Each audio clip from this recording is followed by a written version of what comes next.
جی قدرمنو کتونکو الله یو پروګرام به تاسو کتلی وي موږ سره د ټیم کې امیر ضلع شنګله جماعت اسلامي جناب سید غفار صاحب موجود دی چونکې دوی په دغه پروګرام کې شرکت وکړو.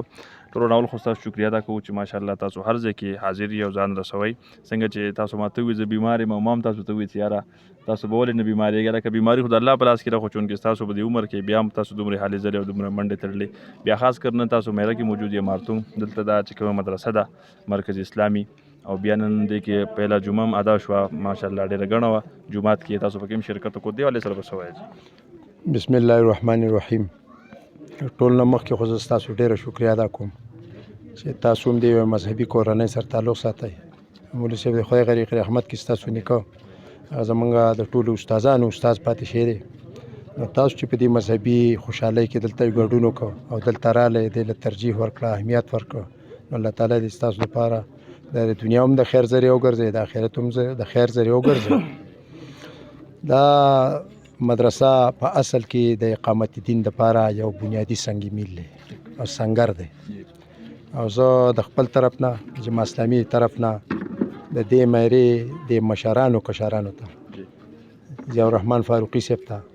د هغه خاندان ته د هغه د نیکونو ته ترونو ته لوی وړو ته د خپل طرف نه مبارکباد پیش کوم. د خدای په لوی دربار کې دا دعا غواړم چې الله تعالی چې څنګه د هغه میشن دی او په کومه اراده په کوم مقصد سره د دې مدرسې بنیاد ایښودی شوی دی په دې جومات کې نن د جمعې افتتاح وشوه د کومو اغراضو مقاصدو دپاره دی چې هغه د چا نه پټ نه دي هغه د خدای په ځمکه د خدای په مخلوق د خدای د قانون د نفاذ کوشش دپاره د هر ځلې کېږي. نو الله تعالی دې دا کوششونه په دې کې څومره چا تعاون کړلی هغې په کراچۍ کې کړلی هغه په دې کلي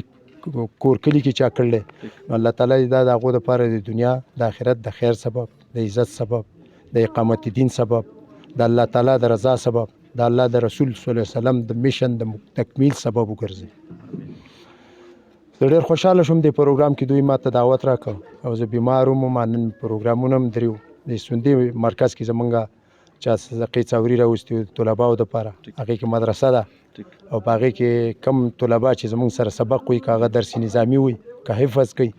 دا زمونږ واحده مدرسه ده په دې خاوره. مدرسې ډېرې زیاتې دي ټول د خیر کارونه دي او دا ټول د دین د ترویج کار او د دې د خورولو کار کوي د زده کولو کار کوي خو زمونږ د مدرسې دا یو منفرد دغه دی ټول نورو کې به ومي چې موږ په خپل طلباو باندې وظایف نه غواړو. زمونږ طلبا په واستلو کې چې زمونږ سره یي موږ غواړو په خپله غواړو زکات غواړو خیرات غواړو صدقات غواړو ګرځو 25 لکه روپۍ زمونږ د سوندې په دې مدرسې په دې دغه زمونږ د سالانه اخراجات دي د طلباو د طعام او د مدرسینو د تنخواګانو په مد کې دا ټولې زمونږ د ملګري موږ ټول په خپله لګیا یو دا هلې ځلې کوو خو خپل طلبا بار ته په دې پسې ځکه نه وباسو چې دا کار ډېر د عزت کار دی دا ډېر د احترام کار دی دا د خدای د رضا کار دی دا د آخرت د حصول کار دی دا د جنت د حصول کار دی.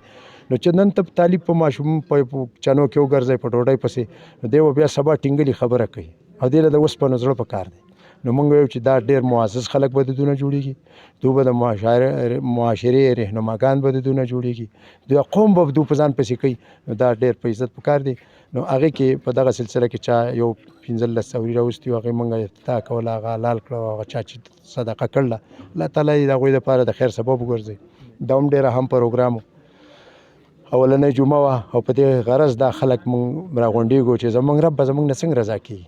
د خدای د رضا کار دی نو دې کې دوی دعوت راکړی و دې کې خدای توفیق راکړه موږ دلته رالو او د دې نه وروستو بیا 2:30 بجې زموږ خپل د هغه پورن تحصیل د جماعت اسلامي د ارکانو اجتماع ده هغې ته به هم انشاءالله که الله توفیق راکړه ځان رسو نو زه په دې موقع ډېر زیات خوشحاله یم او د الله تعالی ډېر شکریه ادا کوم او انشاءالله دا زما امید دی چې دا مدرسه دا جومات دا به نه صرف د مارتونګ دپاره نه صرف د شانګلې دپاره بلکې انشاءالله څنګه چې د مارتونګ روایات دي چې خلک به ډېر لرو نه مارتونګ باباجي په خدمت کې حاضرېده او دا علما کرام به زمونږ د لرې ځای نه په افغانستان کې د هغه شاګردان موجود دي د پاکستان په ګوټ ګوټ کې موجود دي په بر صغیر کې موجود دي زما دا یقین دی انشاءالله دا مدرسه به همداسې کردار ادا کوي چې دا به ټولې امت مسلمه دپاره د خیر د خورولو یو دغه به مرکز به او په دې کې چې دا کوم مولوي صاحب د دې به اهتمام کوي دا د میرې د مولوي صاحب ډېر لوی عالم فاضل سړی تاسو واورېد ډېرې ژورې خبرې وکړې او یو بنیادي خبره که تاسو پکې اوس نوٹ کړي نو هغه دا وه چې زه دې ټولو خلکو ته ستاسو په د دې ټي وي په ذریعه سره دا یو پیغام ورکول غواړم چې تعلیم یافته خلکو نه زما دا که دلته ولاړ دي ځوانان او که علما دي نو انده تقلید کول د چا په داسې خبره باندې اعتماد کول چې دا پلاني ویل دی پلاني ویل دی دوی تحقیق کړی دا د علم توهین دی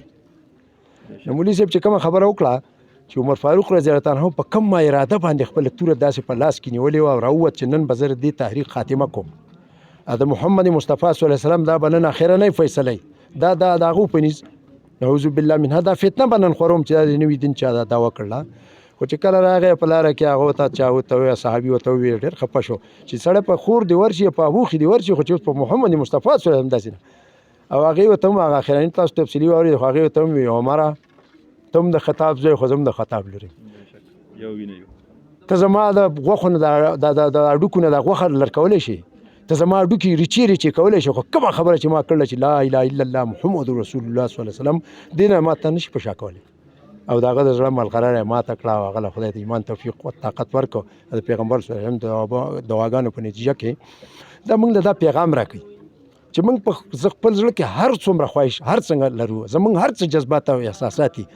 خو چې کله د خدای د دین او د حق خبره راشي زما ذهن ته ګوزه شي نو په دې کې لکه د ابوجهل غونې هغه دغه یې ورکړه چې ابوجهل ته دا ولې نه منې ما به سوچ کوو د خپلو علماو نه مې بیا تپوس وکړو چې د ابوجهل خو دا دومره د قبیلې مشر سړی دته به د ابوجهل نه دته به ابوالحکم وي دې د فیصلې کولو په هغې کې دا لقب خو له بیا د خدای رسول صلی الله علیه وسلم ورکړو چې ګوره ښه په خبره پوه شئ د هغې باوجود چې یعنې زه پوهېږم چې دا ورځ ده نور لګېدل دی او دا خلک زما څه نه زه وایم سر سترګې پټې کړم دا شپه ده دا بیا د جهالت نښه ده نو ځکه د خدای رسول صلی الله علیه وسلم په دلیل سره دا خبره وویله امت ته چې دا ابوجهل دی د جهل پلار دی د حکمت پلار نه دی نو زما هم دا درخواست دی دا پیغام مې دی چې کومه خبره حق وي کومه د خدای د رضا کومه د خدای د رسول صلی الله علیه وسلم د خوشحالۍ کومه د آخرت د کامیابۍ کومه د جنت د حصول ذریعه هغه موږ ټولو له منل پکار دي ځکه چې موږ دا کلمه ټولو په شریکه ویله چې لا اله الا الله محمد رسول الله زموږ خدای یو دی زموږ رسول صلی الله علیه وسلم یو دی زموږ قرآن عظیم شان د هدایت کتاب یو دی زموږ دین یو دی او زموږ ایمان دا دی چې څنګه الله په دې قرآن عظیم شان کې ویلي چې ومن یبتغي غیر الاسلام دینا فلن يقبل منه وهو في الاخره من الخاسرين چا چې د دې دین اسلام نه بل دین ځان لپاره خوښ کړ الله سبحانه وتعالی وی دا به قبول نکم هرگز به قبول نکم او په آخرت کې تاوانیان نه ما دا یقین دی چې دا ډېره ښه شروعات او ان شاء الله تعالی دا به خدای د ډېر لوی خیر سبب جوړ کړي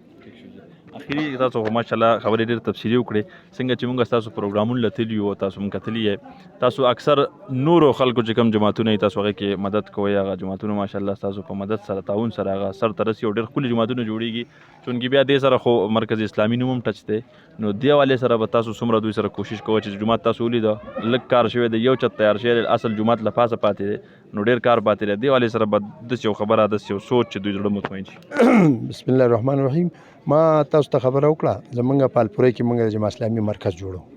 د هغې اسټیمیټ د خرچو 1 کروڑ 14 لک روپیو دا کوم جماعتونه چې موږ خلک په موږ اعتماد کوي د کویت یو ټرست دی او هغو داسې 20 فوټه 30 فوټه جومات او 40 فوټه 36 فوټ جومات موږ 50 ته پورې تقریبا جوړ کړو خلکو ته یې حواله کړه او کار پکې کېږي او تقریبا 40-50 نور منظور شي دي او داسې 80 پورې زموږ سره درخواستونه په دې پراس کې روان دي موږ کوشش کوو دا پراجیکټ چونکې غټ دی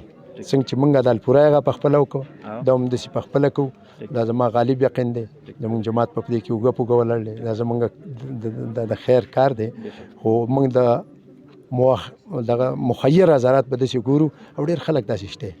موږ له پکې بعضې خلک 10 لکه راکړي څوک 15 لکه راکړي څوک 10 لکه راکړي څوک د بجلی دا کار به څه وکړم څوک د پلسترو کار به زه وکړم څوک د پلانې شم دا زما غالب یقین دی دا کار به خدای ودرې نه زمونږ هلې ځلې به پکې جاري زمونږ چې څومره کوششونه دا زمونږ پراجیکټ دی او دا زمونږ څه دی خو موږ د خدای د چا غلامان چې د چا چې پراجیکټ دی چا چې بندیان یو په چا چې خرڅ یو دا د هغه دی هغه به انشاءالله سر ته رسوي خو کار به په دې کې خدای ودرې نه انشاءالله دا به خدای زر مکمل کړي ډېره مهرباني جزاک الله شکریہ مهرباني